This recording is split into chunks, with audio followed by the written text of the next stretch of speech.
She is the woman who made Hermione Granger her own. Please welcome to the stage the gorgeous Emma Watson. If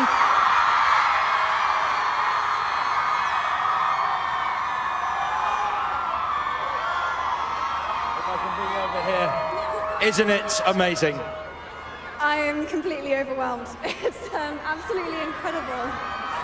Speaking of incredible, wow! I mean, you look phenomenal. Thank you so much. Well, this is sort of the least I could do, considering I think people have been camped out here for something like 3 days, and it's just incredible. So I thought I should make a bit of an effort. Yep, since Monday, these people down here have been getting rained on and sun, but it's all for this, and it is an amazing feeling walking up here, isn't it? It really is, just breathtaking. London is so gorgeous, and it's just absolutely amazing.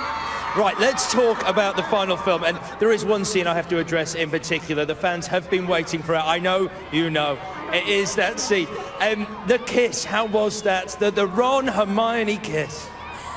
Well, we knew that we'd been building the anticipation to this moment for 10 years, and that, you know, this kind of like Ron, Hermione, will they, won't they, had been, you know, going on for so long. So Rupert and I really wanted to make sure that it lived up to, you know, all the hype.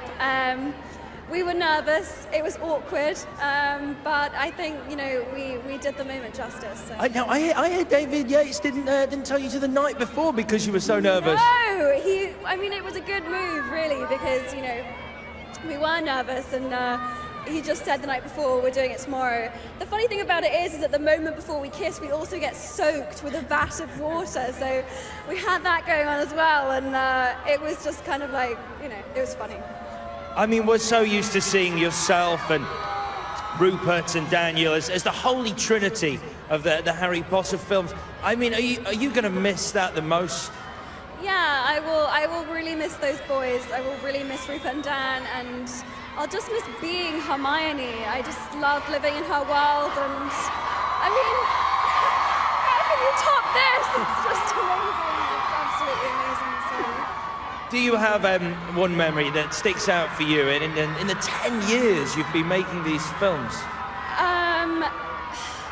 For me, the memory that really sticks out was the first moment that I walked into the Great Hall and I saw all the flambeaux lit and the food on the tables, and, you know, the whole thing set and dressed with, you know, the original cast, Richard Harris, Maggie Smith, Alan Rickman, and just thinking that it was just so beautiful and even better than how I'd imagined it in my head, and I got to be a part of it, and it was just amazing. And your character Hermione, I mean, you really made her your own. She was the girl the glue who held the guys together. In this final film, she really becomes even more heroic. How would you say that Hermione changed over the 7, 8 films now? I think, you know, in the early days, she was just very eager to please, very eager to do well, and sort of very blinded by that. And she became a much more subtle, much more interesting character as the films developed, and you saw a bit more of her insecurities, and she became a bit more likable, and she decided to follow her heart in the end rather than her head, and that was a big thing for her. And you know, she really developed in a really, really great way. Thank you. Well, I'm going to let you go and enjoy your premiere, but before I do you have a message, not just for the thousands of fans here in Trafalgar Square, but all the millions of fans watching across the world online?